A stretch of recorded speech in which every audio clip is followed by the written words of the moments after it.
fall in Minnesota. It's a magical time of transformation, perhaps nowhere more dramatically than along the north shore of Lake Superior. The wind gets a little stronger, the waves start getting bigger, and the Sawtooth mountaintops turn a brilliant rainbow of warm hues mixed in with the boreal greens of Superior National Forest. Hey friends, welcome to the Wild North. My name is Chuck Olson, and I'm here on the first day of fall. And what better place to be than Lutsen? This is part of a series of ridges and mountains that run along the North Shore. That Maple Ridge is one of the best places to see early fall color. Boy, it is really starting to pop right now on the first day of fall.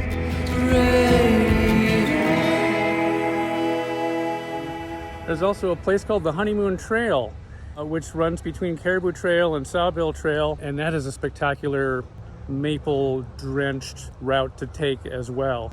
Let's go to the Honeymoon Trail right now and check it out.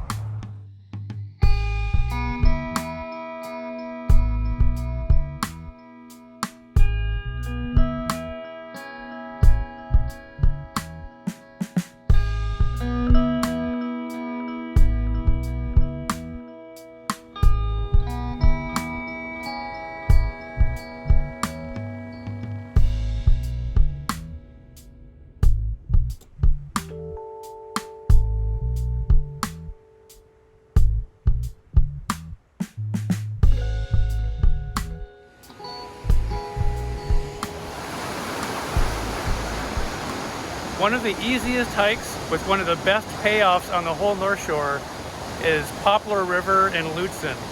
The Poplar River Falls are at the end of Ski Hill Road.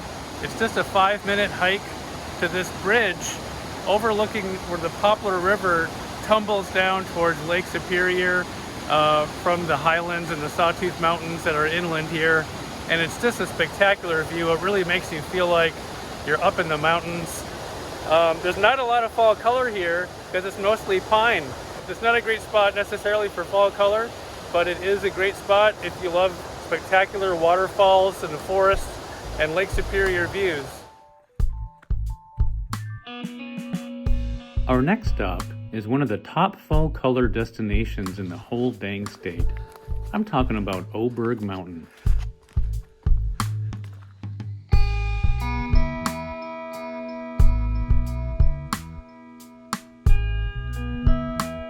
This is Oberg Lake, a favorite subject of photographers up here, and for good reason. It's like a pristine mirror to the surrounding forest and ever-changing sky. It only takes an hour or two to hike the 3-mile trail around the mountain, which offers fantastic views of Lake Superior and the North Shore landscape. This is a popular destination for good reason, so you might want to come on a weekday or an early morning to avoid the crowds. You can also hike to the Onion River and nearby Oberg Mountain from the same parking lot. My Patreon supporters can watch a bonus video of our fall hike to the Onion River, where we checked out treasures of the forest understory. I'm talking about mushrooms and moss and stuff.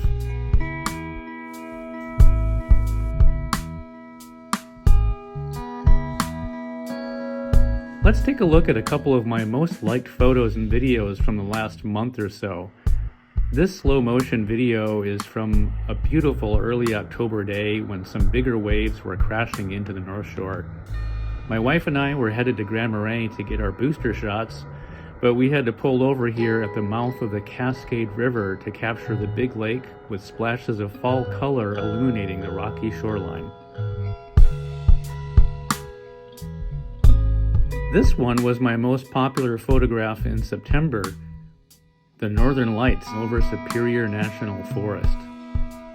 Being able to see the night sky in her full glory is one of my favorite things about living on the North Shore, especially when Aurora Borealis feels like dancing. The aurora can happen any time of year, and astronomers tell us we're heading into a period of solar maximum, which means more sunspots will be flaring up and shooting their magnetic energy toward the Earth, and that creates more opportunities to see the aurora in the next few years.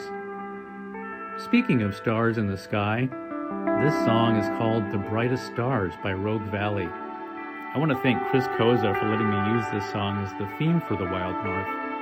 And if you love this song half as much as I do, please head over to Bandcamp and buy one of their wonderful albums.